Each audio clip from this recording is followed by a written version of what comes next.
Here at the Canadian Club, we have always been a forum for public figures, thought leaders, and decision makers to share their ideas and inform the most relevant and compelling conversations of our time. We are dedicated to encouraging debate on the issues that matter to this city, this province, and this country. The Canadian Club is one of the most important podiums anywhere in the world that a Canadian can speak to, tell Canadians what it is that they think, develop those thoughts. And so I want to thank you for that very, very much. Please join me in thanking our esteemed panelists today. Through our programs and events, including our youth and young leaders programs, our diversity partnerships, our joint events, and our media and social media opportunities, we offer you access to dynamic political, social, and business figures from abroad and right here at home. The platform from which the eloquence of Canada has flowed all of that time, whether it be business, education, politics, sports, arts, and culture. If someone wants to say something to Canadians about this country and about the future of this country, this is the venue you choose.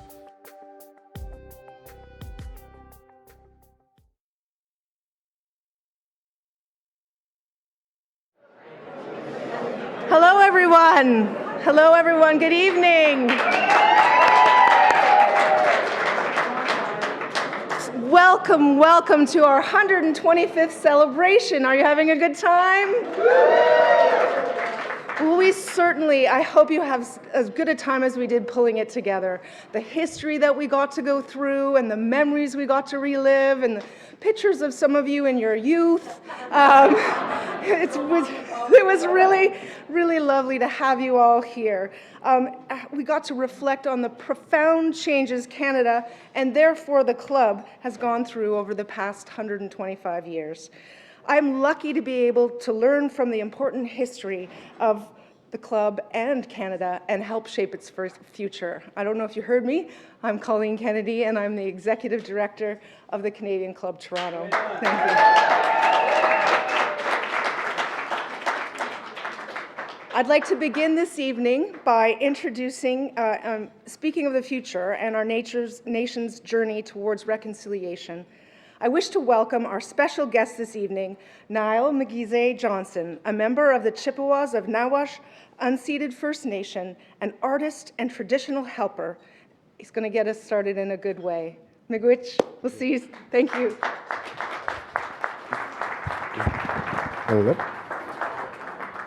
I'm going to introduce myself in my language. The language I'm going to be speaking is Anishinaabe Wynne. And then I'll do my best to transcribe back into English. Nana bojo, wish conseil migize ne dijnikaz. Ame megwen say suck ni nda sokanak. Ame megwen say suck ni dodem. Ni a shignigaming, ni donjaba meanwa tikadanto, ni donjaba meanwa mishi makanak Anishinaabe aki, ni donjaba. My name to creation is Wishkonsei Migize, or Whistling Eagle. I'm from the Little People clan. The little ones are my ancestors. And I grew up on my traditional territory of the Sakin Anishinaabe King, which is also known as the Bruce Peninsula.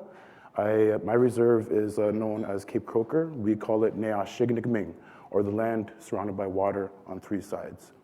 And I wanted to open this night in a good way, with good intention. With a good mind and with a good heart. The eagle in my nation, the Anishinaabe, the Ojibwe, the eagle carries the teaching of love. And it's my responsibility to always put that love forward, to always lead with love.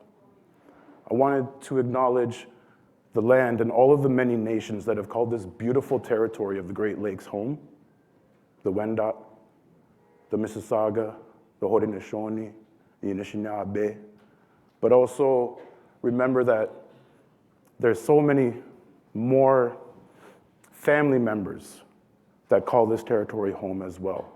The white pine, the white-tailed deer, Wawashkeshe. So I want to call upon us all to remember our obligation to creation and our obligation to this beautiful land and water that we have such an amazing blessing to be able to call home. I was very fortunate when I was growing up to apprentice with traditional storytellers, that being my great-grandmother, Wynne Johnston, as well as another author and storyteller, Johnston. They taught me a lot about creation stories. And there are many creation stories from all around the world. They're so beautiful, and they're so valid. And I was able to learn the creation stories of the Anishinaabe. One of my teachers, Basil, after storytelling at a school, was looking at me, and he looked irritated. And I asked what was going on. He told me that people today, we like to disconnect ourselves from our creation stories. We disconnect ourselves. It's something that's happened in the past. And he told me, Nyle, in actuality, our creation stories are evolving and they're happening right now. We are ongoing participants within these creation stories. And ever since I heard that, it really shook me. Because I have to remember, a couple hundred years from now, we're going to be the ancestors. We will be the ancestors. And people will be telling stories about us. That's why now it is my obligation to my nation, to my family, to myself, and to the broader people that I get to call community now. Everyone here from all parts of the world, we get to come together in this territory and call each other family and community. And I have to remind myself, what kind of story do I want to leave for the future generations? That's all. Miigwech. Thank you.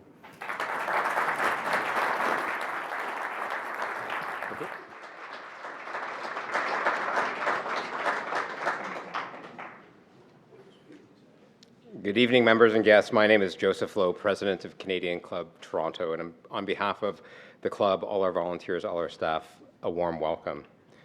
Nyle, on behalf of Canadian Club Toronto, please accept my sincerest thanks for your powerful acknowledgement, certainly of these Indigenous lands, but just as importantly for creating the warmth and welcoming atmosphere through your story. I think we all can say that we share in it, so thank you so much.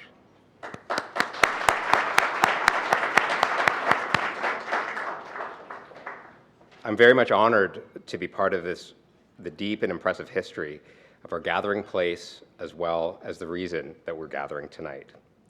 When the Canadian Club Toronto was first established in 1897, it served as a space where esteemed business, political, and community leaders would gather, break bread, and discuss the issues of the day: the political economy, Canadian sovereignty, and the place of our young country at that time in an evolving and even shrinking world already.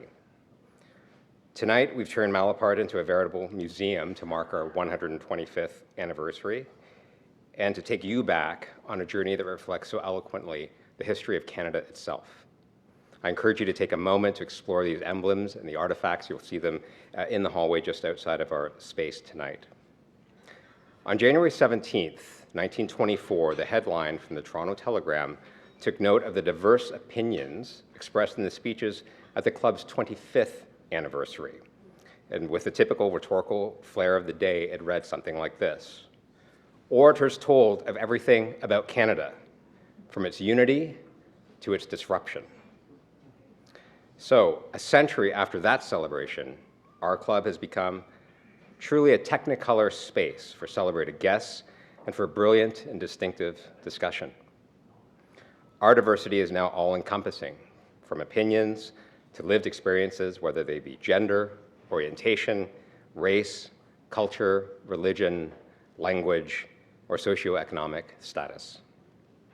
This podium, one of the longest running in the land, continues to enjoy the distinction of hosting preeminent thought leaders, politicians, inventors, adventurers, artists, business people, and entrepreneurs. Booker T. Washington, Dr. Frederick Banting, Winston Churchill, Sir Wilfrid Laurier, Amelia Earhart Putnam, Nellie McClung, William Lyon Mackenzie King are just but a few of those who have graced this podium in the past.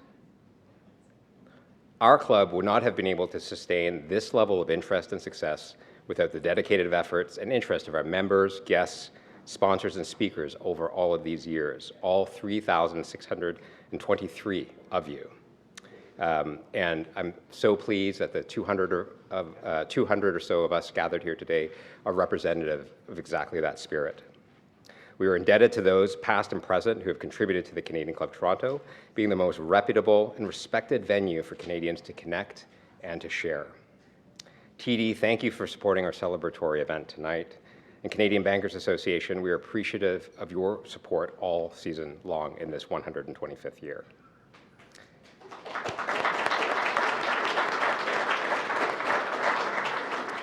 Now, a timeless theme that has been explored by the club is the notion of Canadian unity. As an adolescent nation, we strove to forge our own identity within the context of the British Empire. I think those of us with teenagers in the room may be able to relate a little bit. In a country that boasts rich regional differences and diversity, building a unified Canadian identity hasn't always been an easy job. Examining and understanding this challenge was one of the seeds, in fact, from which the Canadian Club movement was born. So tonight, let's continue our club's tradition of dialogue and discourse by engaging with three of the country's most well-known and well-respected former provincial chief executives. I'll introduce them in a moment. All have taken this podium before, and I'm thrilled to welcome them back again this evening. And so let me...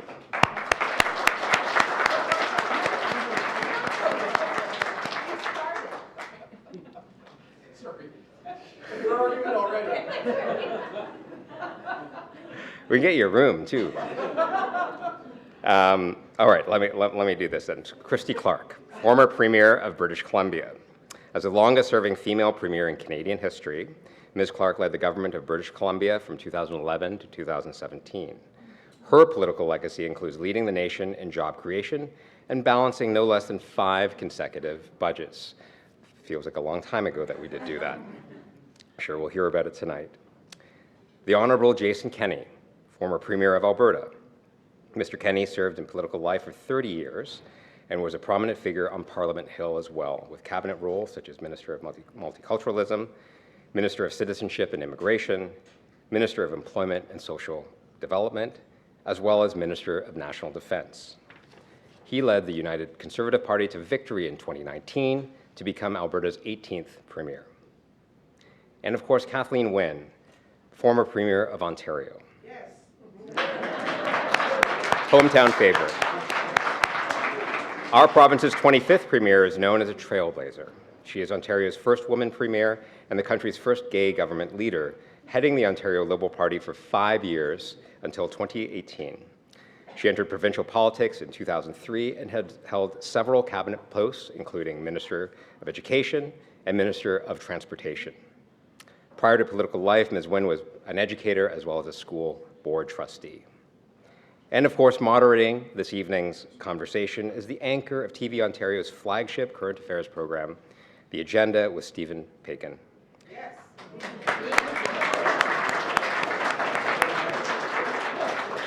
Steve, as we all know, has worked in media for more than 40 years and has moderated 6 election debates.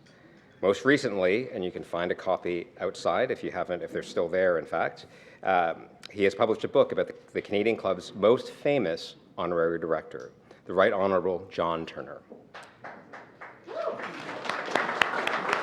Entitled John Turner, An Intimate Biography of Canada's 17th Prime Minister. We are very much honoured that Steve will lend his wisdom and deep appreciation and knowledge of Canadian political history to the podium this evening. I'm just setting the bar. Steve, esteemed Premiers, it's my pleasure to pass the Canadian Club podium to you. That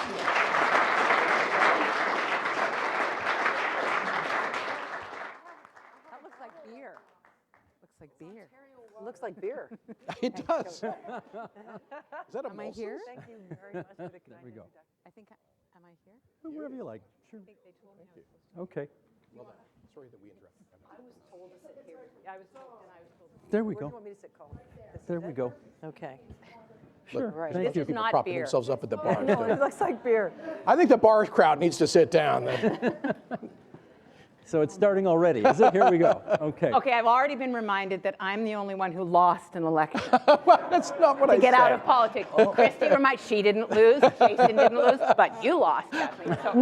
No, nobody said that third thing. No, that was in my head. I think, wouldn't you prefer to remember this time as the 10th anniversary of when you actually won your leadership in the first place? Yeah, There you go. All right, there you go. All right. Okay, I'm going to, first of all, welcome everybody. It's great to see such a full room. And we've all had association with the Canadian Club in one way, shape, or form. You folks have spoken, and I have reported from. First time I reported on a Canadian Club event was probably 41 years ago. Wow. I think Marc Lalonde was the finance minister of the day, and that was my first time covering a speech at the Canadian Club. But I'm going to use my moderator's prerogative here just to talk about the most famous honorary director that this club ever had, John Turner. And in case Joseph didn't mention it, or maybe he only mentioned it once and it bears mentioning again, yes, copies are for sale out there. And you know, you're going away for March break in not too long. You're going to need something to read by the beach, so help yourself. It's very good. Well, she's read it. She thinks it's very good. Yeah. And all these three are mentioned in it, actually. So, you know. I would love just to start with some memories of him. And you all knew him. And Christy, you knew him from the time you were like 3 or 4 or something. Yeah. So tell us, how is that possible? Well, because my dad was a federal Liberal, like in British Columbia in the Trudeau years, and there was, like, or kind of in those years where there were no federal Liberals in British Columbia, and it was a phone booth party. Yeah, basically. So my dad was the president of the Riding Association, and back in those days, if you couldn't find a candidate, which he never could, he would have to be the candidate. He would have to be the candidate and run for office. So he ran a couple of times through the federal Liberals to disastrous results every time, but he became, as the riding president in 1968, he got to organize the delegate selection meeting. He'd been a frat brother in the betas at UBC with Mr. Turner. And so they'd known each other, and they were both sporty guys and that sort of thing. So my dad was 195 Club, and the way they organized, you're gonna love this, the political people in the room, the way they organized the delegate selection meeting in those days is my dad phoned up everybody in the Riding Association who supported John Turner. They all came to my house. Yep. And they all voted and decided who the delegates were going to be. Yeah. And we sent a full slate of delegates from Burnaby Central to the federal to the federal convention for John Turner. That's how it worked. And that was how it worked. And then after that, in 1984, of course, I worked for him in Vancouver Quadra. I just out of high school, and kind of got to know him in his second iteration as well. And you won the riding for him. Well, that would be an exaggeration, but I knocked on a lot of doors for him. It was, it was close, right? We all thought Iona Campanola had a chance to win, and that, it was tough.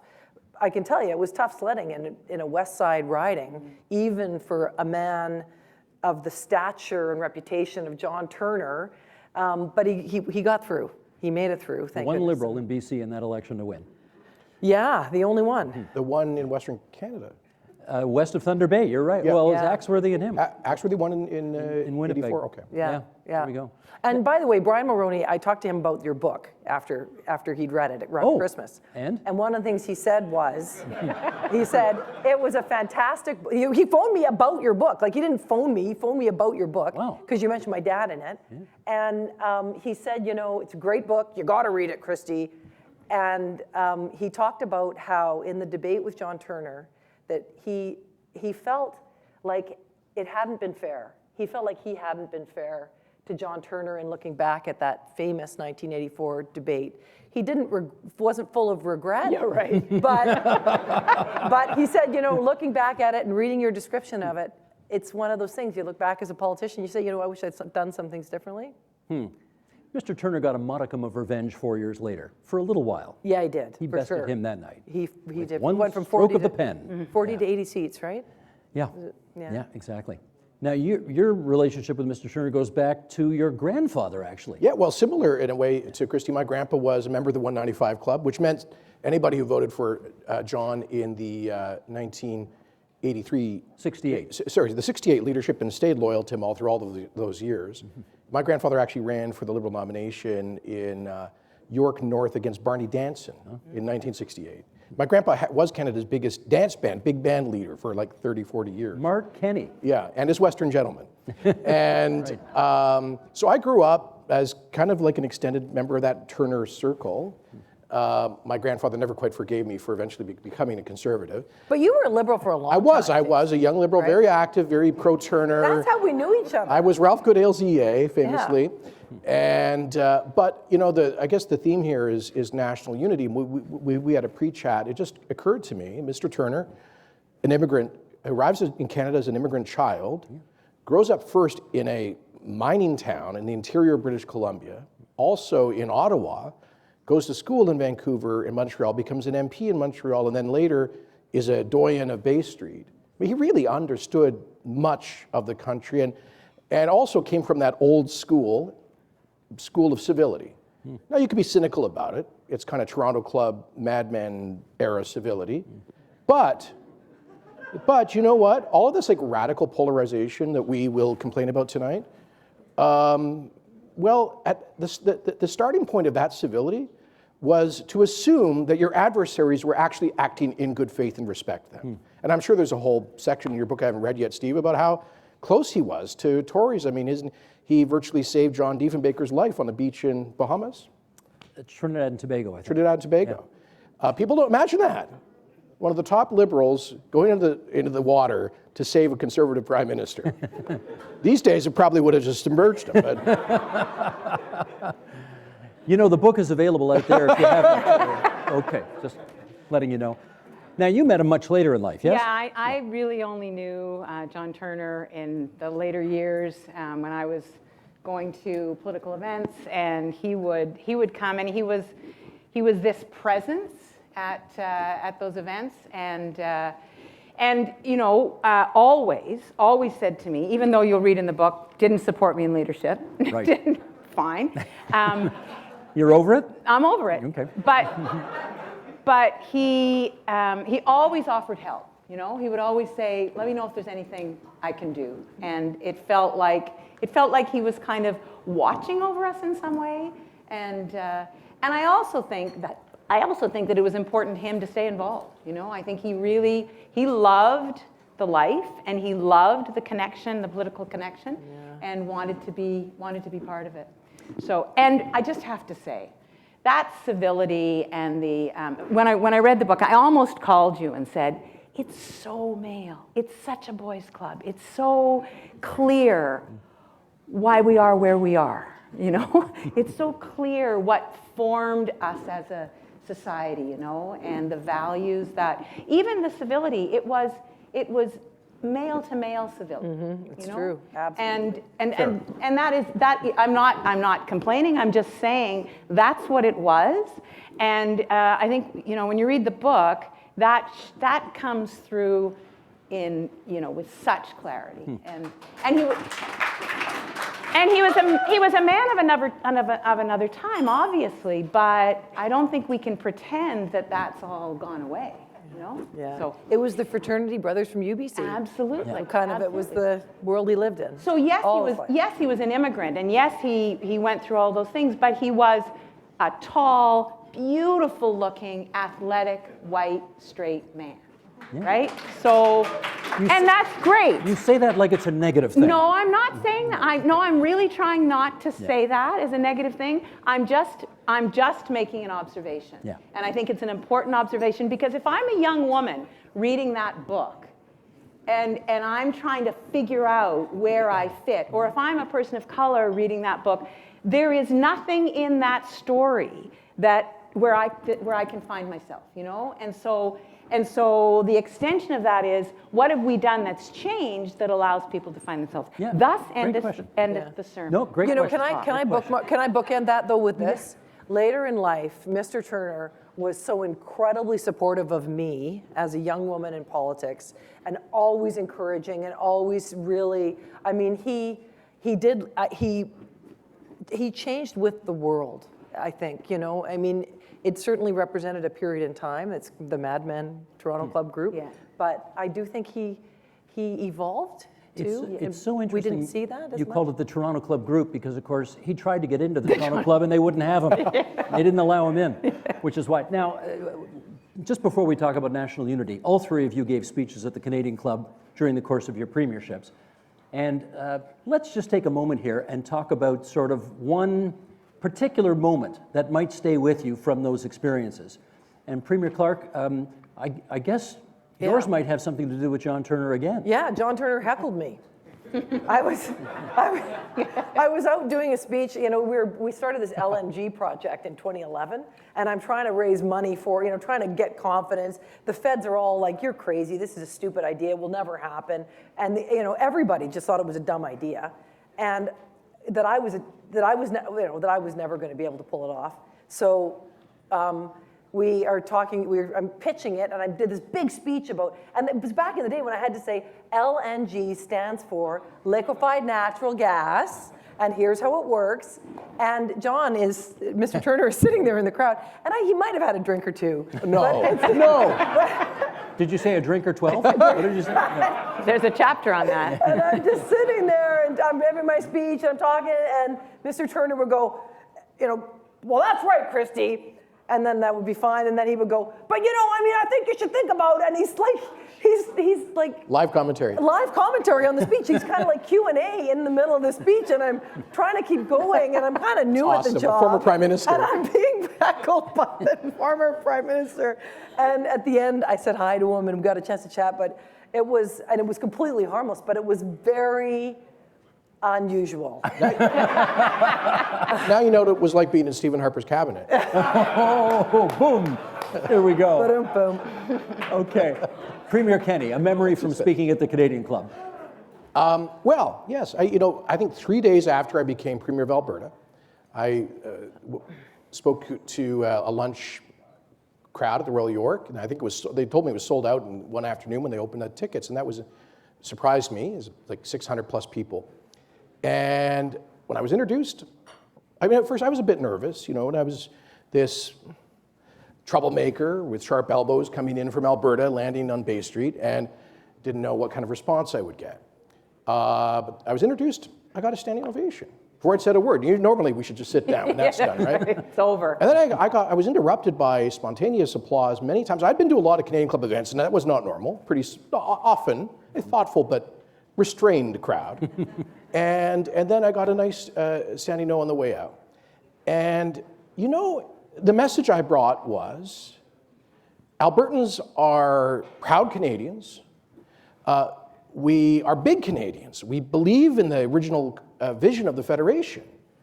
And we've contributed massively beyond our scale to the prosperity of the country in so many ways. But please, Central Canada, Toronto, national government, understand where we're coming from and stop strangling us with policies that inhibit our development as an economy. And I guess the response I got from that was a sort of an affirmation from a lot of people in this city that may not have agreed with everything I said, but at least a basic sympathy. At that time, Alberta was going through, we were in the 5th year of a recession, massive out-migration, addictions crisis, a lot of problems. Mm-hmm. And I was genuinely touched by the response I got from this group to say, we hear you, we respect you, and we want you to be part of Canada. Great. Premier Wynne. So I'm just trying to, I spoke a number of times at the Canadian Club. I think just before the leadership, I laid out our plan and our platform. But I also think I was protested. So yeah. Duh. Duh. But I always think that's a healthy expression of our democratic process.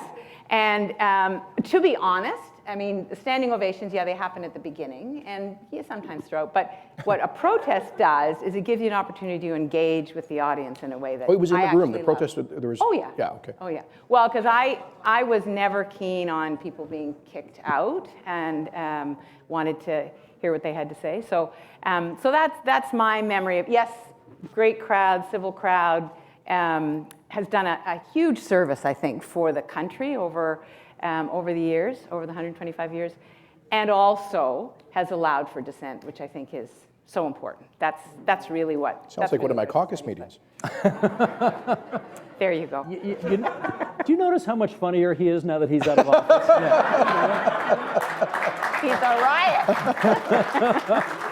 He's got the beard going and everything. I mean, this is neat. This is neat. If I may be permitted an observation, I remember Kathleen Wynne speaking at a packed, it was the concert hall, I think. It was the big room on the mezzanine level at the Royal York, and you gave a speech, no notes, PowerPoint presentation, did it all by heart, took people through a half an hour of what your government was doing. And I remember thinking when I watched that, you could probably count on the fingers of one hand the numbers of politicians in this country that could actually do that. I thought it was awfully bloody impressive. Thanks, Steve. I have to say. Okay. I guess that wasn't the one where I was protesting. That was not the protest one. No, that was a different one. Okay, all of that to say, we do want to get a sense, given the nature of the name of this club, what all of you think, how all of you think the country's doing today. I mean, the country, as we heard from the headline earlier, the country is always going through something. And are we going through something different today, extraordinary today, unprecedented today? Discuss. Jason Kenney, you want to start it? More specifically on like national unity? Yeah. But, okay.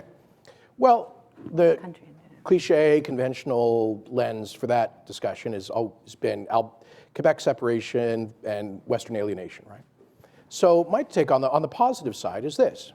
In 1995, we came within a whisker of losing the country. 49.5% of the vote voting for separation. And now for most of the past 10 or 12 years, the average polling in Quebec has been 60-40 against separation. Mm-hmm. So the Parti Québécois is almost non-existent. Quebec politics has changed radically from the national question to something almost like normal politics. And so I think we can celebrate, at least for the foreseeable future, the apparent demise of Quebec separation. I would ask, though, asterisk, at what cost?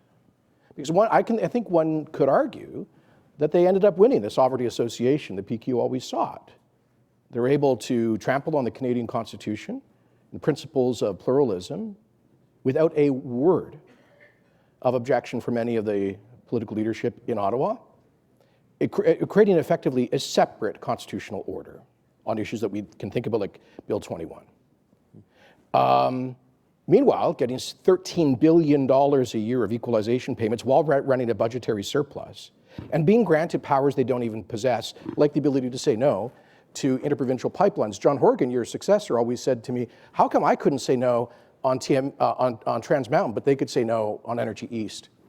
So I think one could argue, at what cost have we bought peace? In the West, in the resource, I would say more broadly, in the resource-producing parts of the country, there is deep and growing alienation. And I would just ask people, as I did at this club in 2019, to keep an open mind about that, not to be dismissive.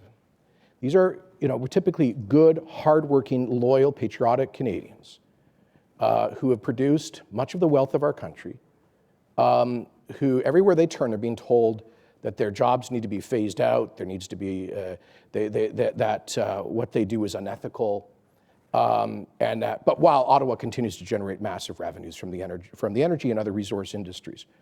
And that's how I end up being succeeded by somebody who, I was removed as Premier effectively, in part because there was a widespread perception amongst Alberta Conservatives that I was insufficiently strong in opposing Ottawa policies. Just to give you some context here, when I tell that to people in Ottawa, they can't quite process it. So enough about the regional. I would just add a third dimension, which is the social dimension. And I'm going to be a little controversial here, I'm sure, which is to say, I'm concerned about social unity. You know, the vision of our founders, of the United Empire Loyalists, for example, who founded English Canada, was unity in diversity. And we've had this beautiful, imperfect tradition of pluralism, a very liberal concept, often called multiculturalism. And we've built a country that in many ways is the envy of the world because of it. But I am concerned that, motivated by good intentions and our desire to be a welcoming and a country of equality of opportunity, increasingly we are inviting or creating deep divisions on the grounds of race, ethnicity, and other grounds, which can be really destructive. I mean, we have public institutions, the National Arts Centre Theatre, that recently had to reverse course on the idea of banning people of certain races from attending theatre performances. We have the same phenomena at our many of our public universities, increasingly at our school boards, dividing people up based on race and ethnicity. I think that is profoundly illiberal. It's certainly contrary to the spirit of pluralism, and I think that's the bigger challenge when it comes to national unity in a larger sense. Okay, a lot to unpack there. A lot. Christy, Clarke, what do you see? Well, I mean, I think Jason is right about the issue of Quebec and kind of settling the Quebec issue by surrendering. There's no doubt about that. I don't have as much concern about it, though. I mean, I think on the issues of some of the specific bills that they brought forward, there are clearly issues with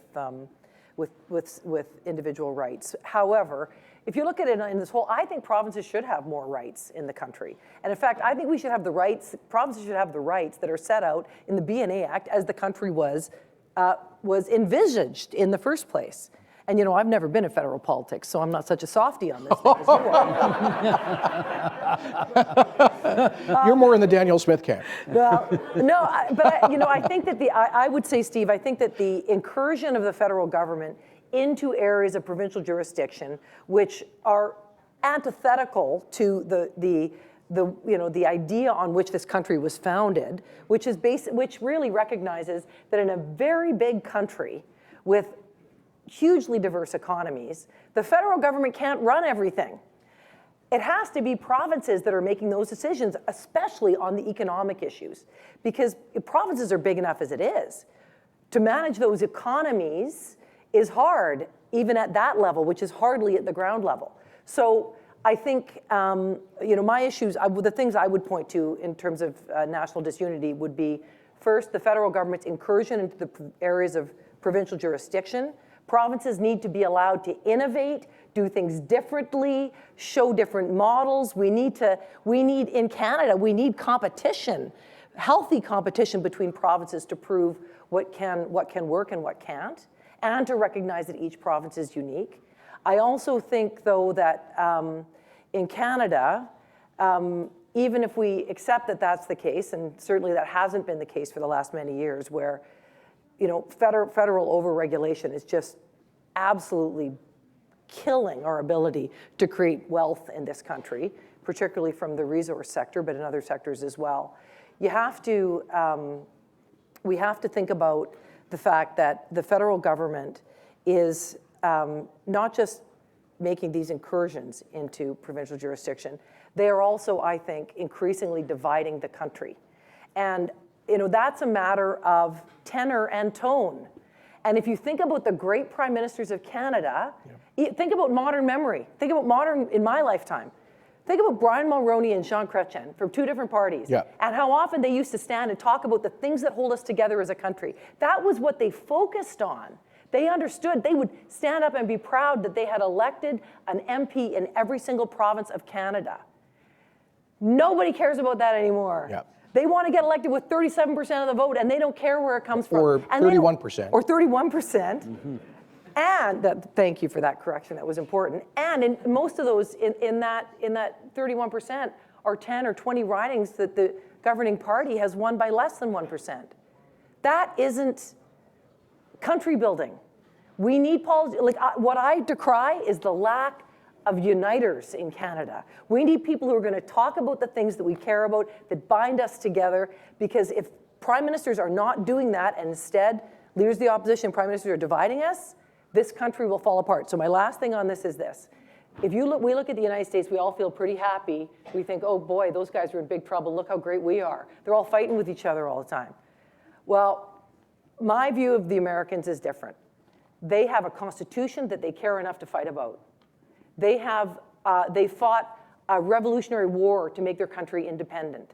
They have giants of history that they look to, like Abraham Lincoln and George Washington, and depending on where you are in the political spectrum, guys like JFK. They have things that bind them together, ideas.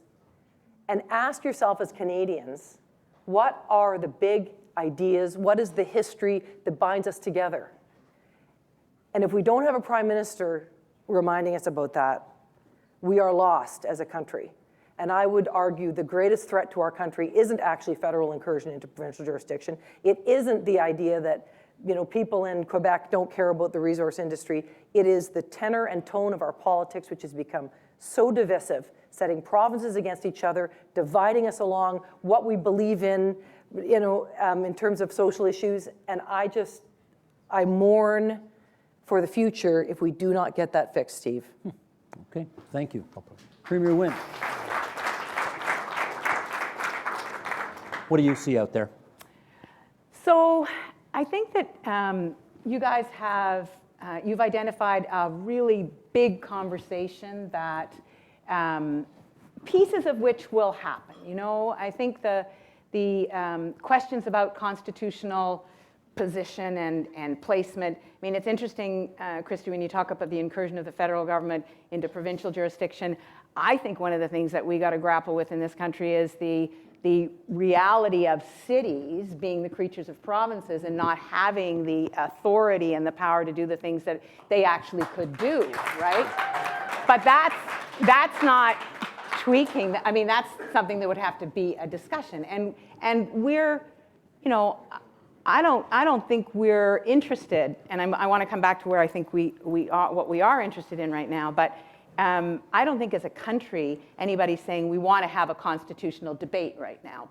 And the only starting point for a constitutional debate is with the government-to-government relationship between Indigenous and non-Indigenous. That is the entry into any constitutional conversation. So we can talk about federal incursion, we can talk about asymmetry among provinces every time we do something, we can talk about Alberta and Saskatchewan taking on the sort of stance of Quebec in terms of wanting to have that kind of autonomy. I think that's a threat, and I think it's something that would have to be part of that bigger conversation.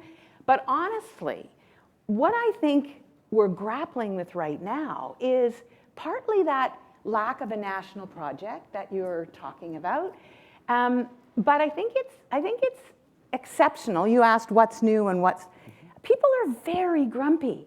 They're very unhappy and grumpy. About what in particular? Well, I think there are a bunch of things. I think that obviously COVID knocked the stuffing out of us, and it's been a long time. It's not been a short time. It's been a long time for people to manage. And we can sit here, and most of us have come through, and I'm making an assumption that I shouldn't, but by virtue of the fact that we're in this room, most of us have weathered this time pretty well. But there are people who have for 2, nearly 3 years been worried about putting food on the table. They've seen their expenses go up. They don't know what comes next. They don't know how their kids are going to do. And I think that fear creates a lot of grumpiness, And I think the fact that people were separated, like I'm very worried about this. I'm very worried. I've been worried about social media since it took off and took over. But I'm very worried about the isolation and the kind of the agoraphobia, the fear of going out into the world that I think a lot of people are feeling. So if we think about community by community, if individuals are feeling like that, and then there's a narrative out there that the world is broken and that Canada's broken and that we're going to hell in a handbasket, the two feed on each other. And I really worry about how that gets interrupted by all the things that you're talking about. Because this country is worth fighting for, you know? We are worth fighting for. There's a reason that people want to come here. There's a reason that we rank in the top, I don't know, whatever, in any list of places that people want to be. So I think that in order for us to really get a handle on how we go forward, I don't think it matters who the government is. That fundamental dislocation that people are feeling needs to be addressed. I love that encomium to Canada. I'd like to bottle that. I agree with every word of it, what you just said at the end. Sadly, much of our public discourse, often amplified by our Prime Minister, is that Canada isn't the envy of the world, that we haven't built this great, welcoming, pluralistic society, but that we are a genocidal settler state, and that is effectively illegitimate, that lowered our national flag for 6 months, and we didn't for one day during the death of 65,000 Canadians in the Great War. I really wonder, but this comes back to what I was talking about, which I think is the excesses of this spirit of wokeness, if you will, which is, if I could just, I didn't interrupt you, Kathleen. You tried to. Which is to say, let's pick a lane. Are we actually the envy of the world? I actually happen to believe that we are. I also think that we are imperfect. It's a constant project to make the country better, to make it more welcoming, to make it more equal. But this discourse that is now very strong in our colleges and universities, and increasingly in our politics, that we should be ashamed to be Canadians. I mean, when I heard the people who were proudly on this podium of the Canadian Club, Sir Wilfrid Laurier, why haven't we canceled him? He increased the Chinese head tax by tenfold. He banned blacks from entering Canada. He brought in the continuous journey policy that led to the Kamagado Maru catastrophe and the blockage of South Asians from coming to Canada. He massively amplified the Indigenous residential school system. But we haven't canceled him. I'm glad that we haven't canceled him. We should learn from his gross mistakes, celebrate his successes and those of our founders, but selectively we seem to be trying to cancel a bunch of them. And I just say, look, I'm not arguing for diminishing crimes and mistakes of the past or surrendering on the work of progress, but I agree we should be proud of Canada. I agree it's worth fighting for. You want to come back on that? Well, I just, you just kind of slid in the wokeism issue, and I just need to challenge it, because when you say that, when we talk about pushing back against wokeism, what we're saying is we're going to push back against 50 years of fighting systemic racism, of fighting misogyny, of fighting homophobia, latterly Islamophobia, and I categorically reject that.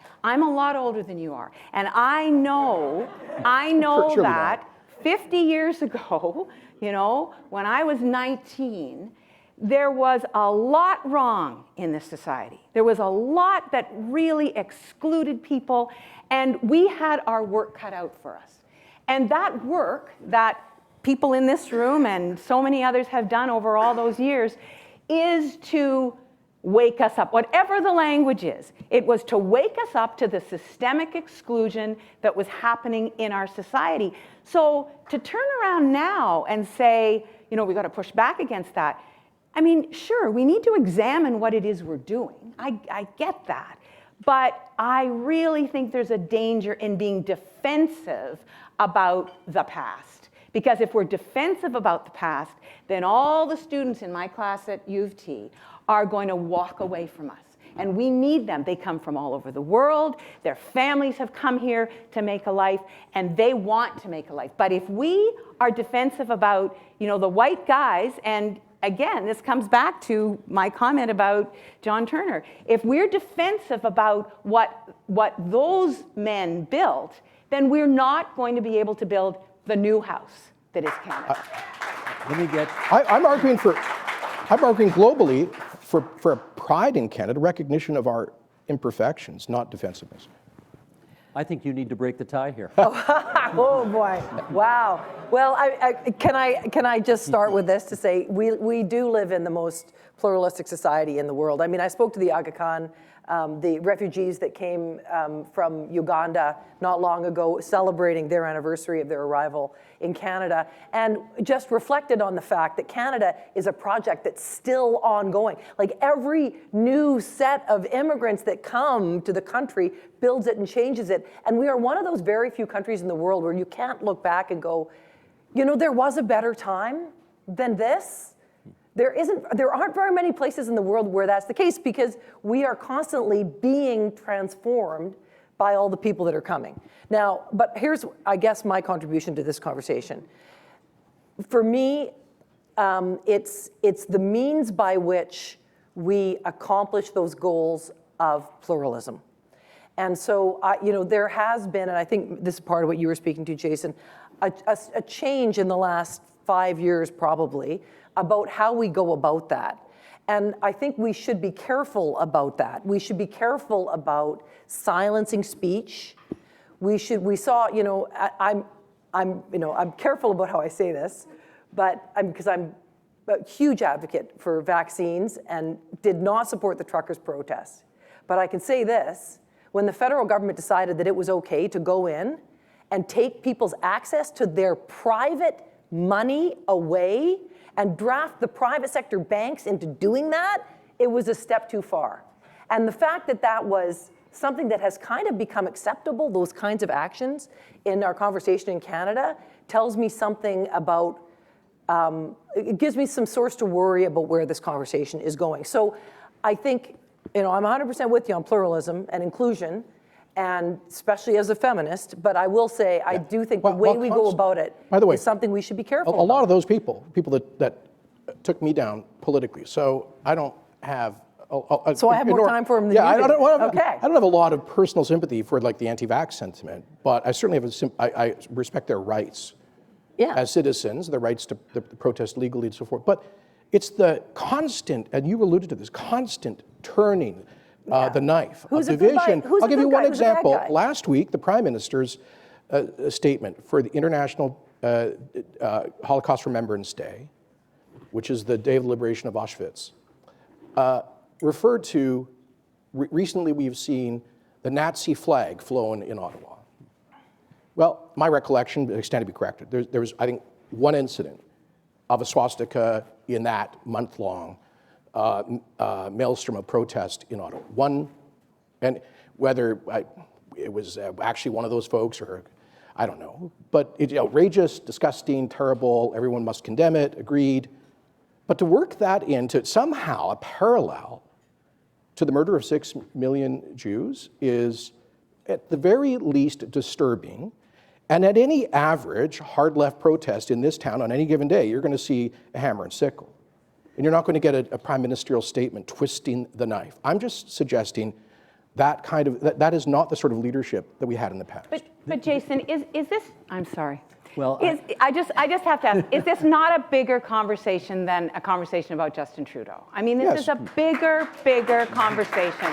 And but national leadership is important. Well, of course it's important, but I don't think we're going to have the conversation we need to have about this country if we stay in our partisan lanes. You know, we've got to be able to talk about the bigger project without identifying or vilifying a particular individual. I think we have to. I'm talking about vilification. And this is where I jump in and say, he's standing up for a reason, because we've come to the end of our time. Come on, we just started. No, we don't. He's standing up for a reason. Oh, no. You villain. But I think we can conclude by saying, I think we now all know, if we didn't before, how these three won elections and became the leaders in this country that they did. I know you all would join me in thanking them for coming here tonight. Thank you three very much. Thank you, everybody. I think we've done our job. There we go. They love standing ovations. They let you know at the beginning. Come on, guys. They love standing ovations. These premiers love a standing ovation.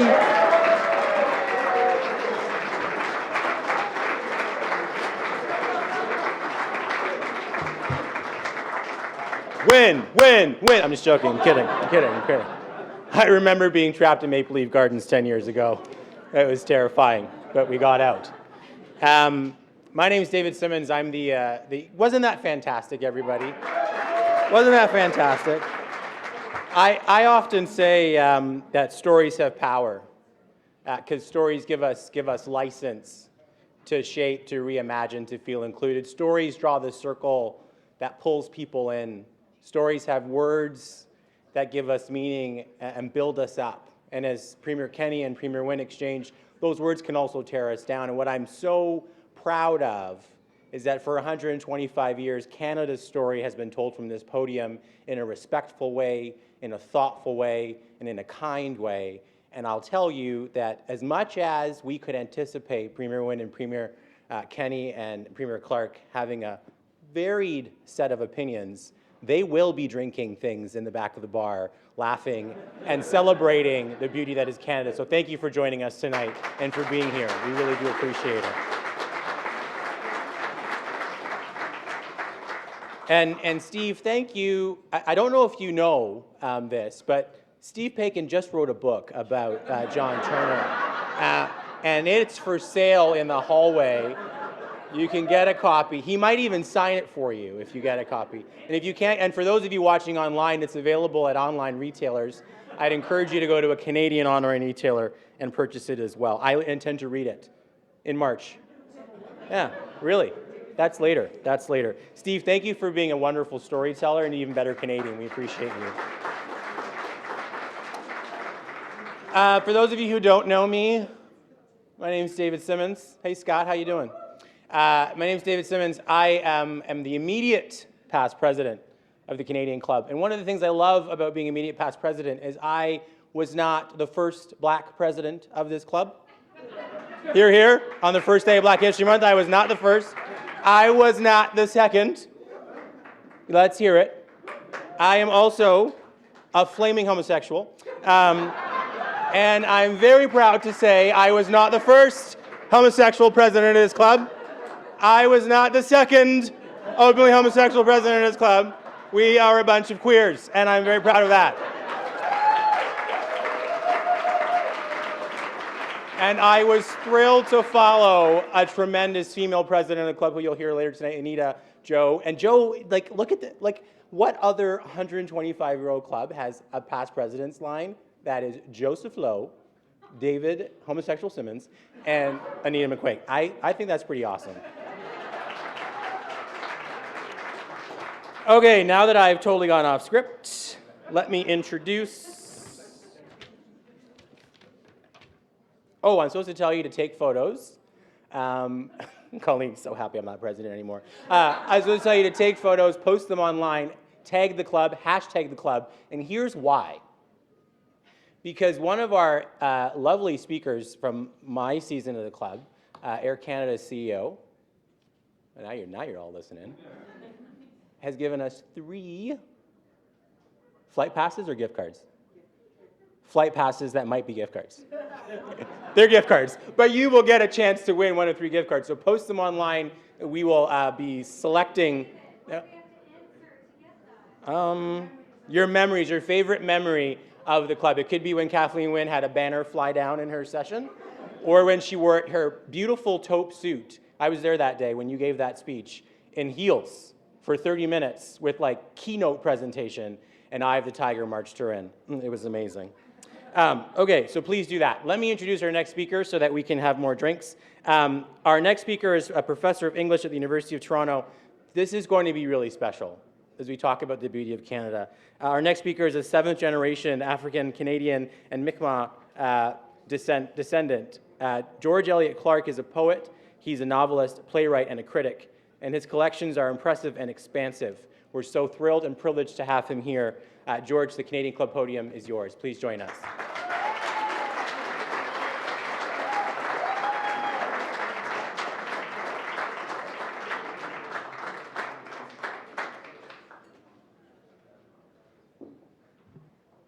Good evening. Perfect response. This is the first day of Black History Month. Yes. Something to celebrate. And I'm very honored and pleased to be asked to address this very august audience. And I know that we've heard recently from the Prime Minister, as well as from the course of the panel discussion that we just had, which was so enjoyable and enlightening, that we shouldn't be really concerned about the Constitution. And I assure you, I am not going to bore you with any such discussion about the Constitution. But I do want to say that I think that the idea that somehow peace has broken out about our fundamental law of this country is a bit of a misnomer. And as a matter of fact, when I was the 7th Parliamentary Poet Laureate, 2016 and 2017, I convened my very own Constitutional Assembly. And I want to welcome everyone to do the same thing. You should just, you may as well bring about your own Constitutional Assemblies and invite your friends and neighbors and think about how we could improve the fundamental laws of this country.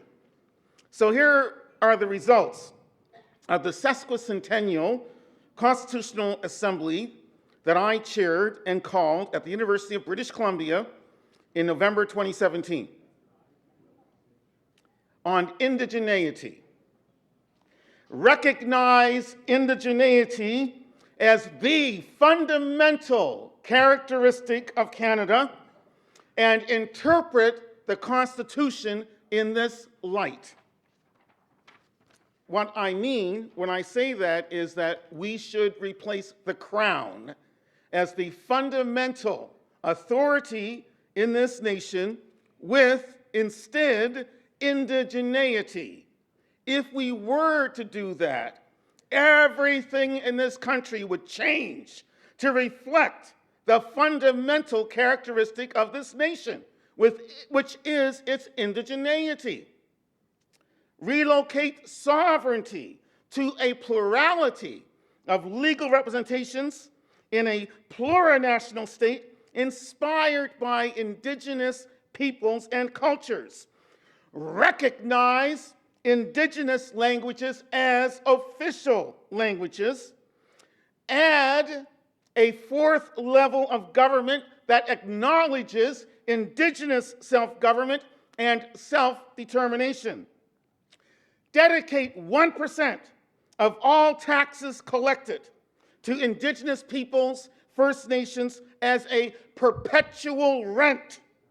Transfer underlined title from the Crown to Indigenous trusteehood and stewardship and guardianship according to Indigenous conceptions of citizen relationships to the land.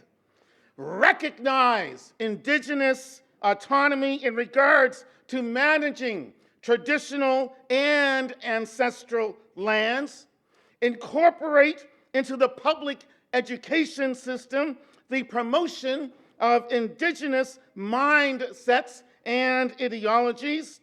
The Government of Canada must negotiate in good faith with Indigenous peoples the administration of the National Capital Region.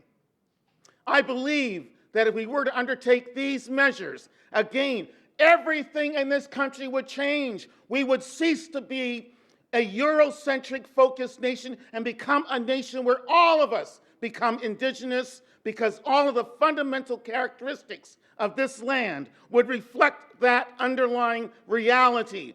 In other words, let us overthrow the idea that this should continue to be a settler state, a settler-defined state. Let it instead become an Indigenous-related state, an Indigenous-governed state in which all are welcome.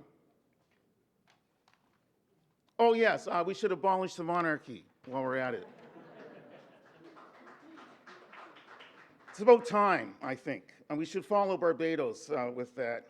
On the environment, create a Canadian Charter of Environmental Rights and Responsibilities.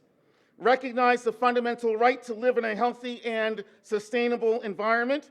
Include the rights of nature to preserve, protect, and restore nature's beauty, diversity, and integrity.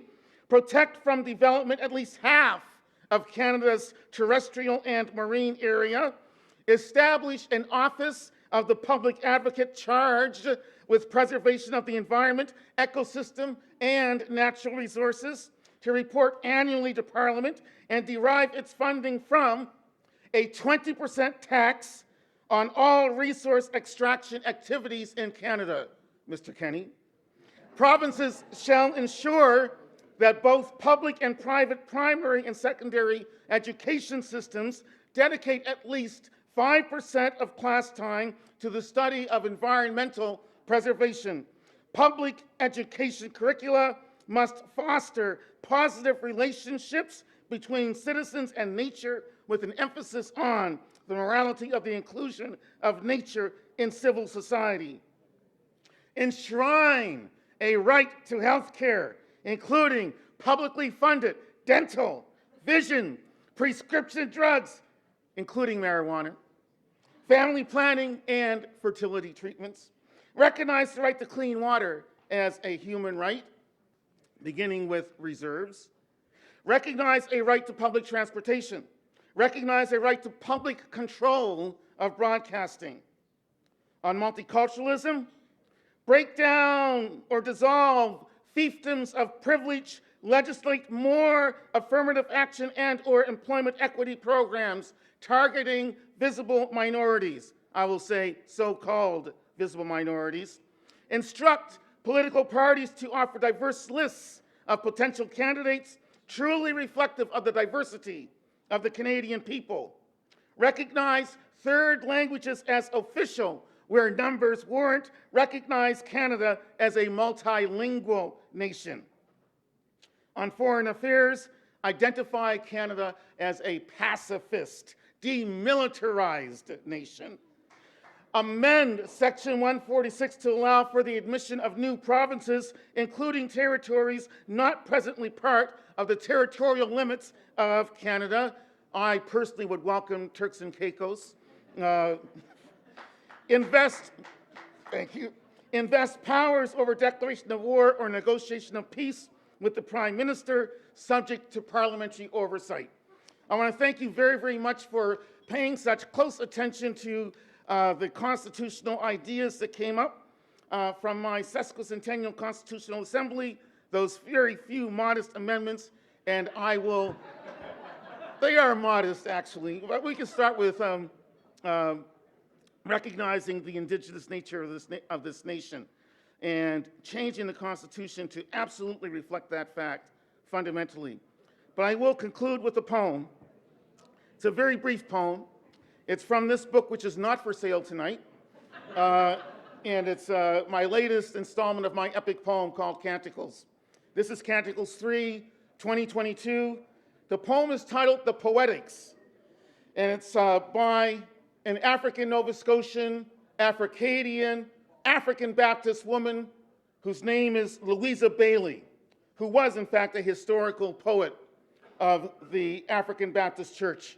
So Louisa Bailey says about poetics, my penmanship be sly, my style pure, cunning, and thus I carve out poetry, classic verses unshy, letters earnest and sagacious punning. I trust in moral backbone to keep my poesy keen. Thus, no line needs further hone. It's clean as a well-picked bone, and words say what they mean. And words say what they mean. A reedy flute shouts out notes in mutual tumult. Likewise, upon my ink, contention floats, ideas war as my pen spouts, truth shining neath inky guise. Truth shining neath inky guise. Ain't my ink both bucket and axe, as bottomless as the brain, and as sharp as blades biting backs? Blunt and brutal are my whacks, my contrapuntal blows of crackling pain, my contrapuntal blows of crackling pain. And I will close by mentioning that I do have a book for sale. Only $20, and anybody who's interested, just approach me at the back. And also I have copies of my memoir, which has just come out in paperback, also available for sale. Again, only $20, only cash. Thank you all so very much.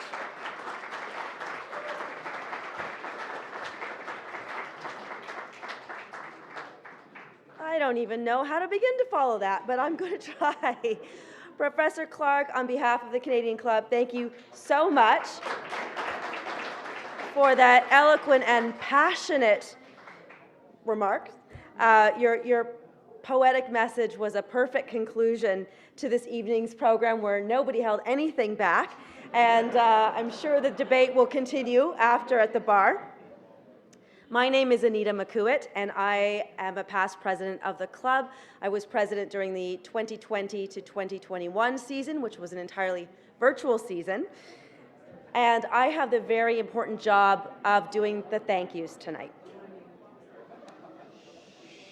It's the important job of the thank yous. Shh. First, the Canadian Club runs with an extremely lean team of staff, and I continue to be blown away by what they're able to deliver with this small and mighty team. Colleen, Kathleen, Caitlin, and an army of volunteers, just amazing.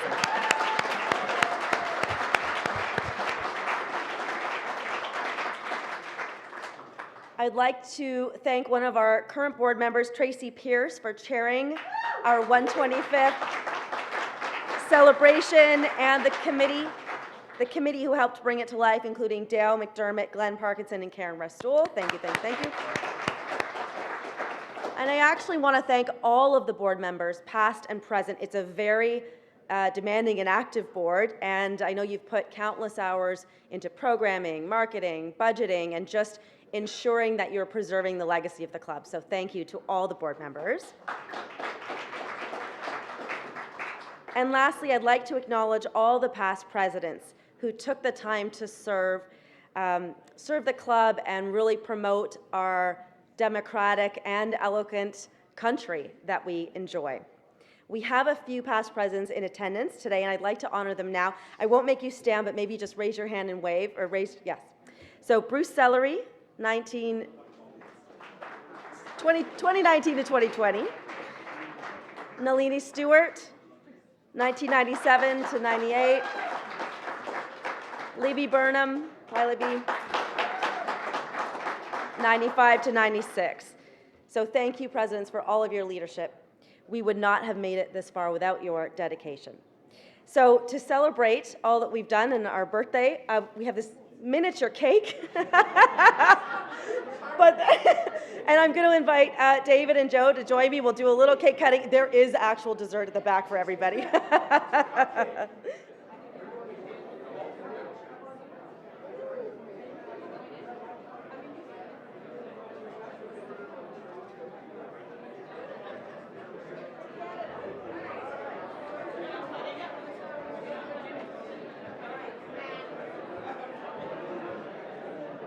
Okay, the cake cutting is done. Thank you to TD for your support of this evening's event, and we hope to see all of you at more club events soon. Enjoy the rest of your evening.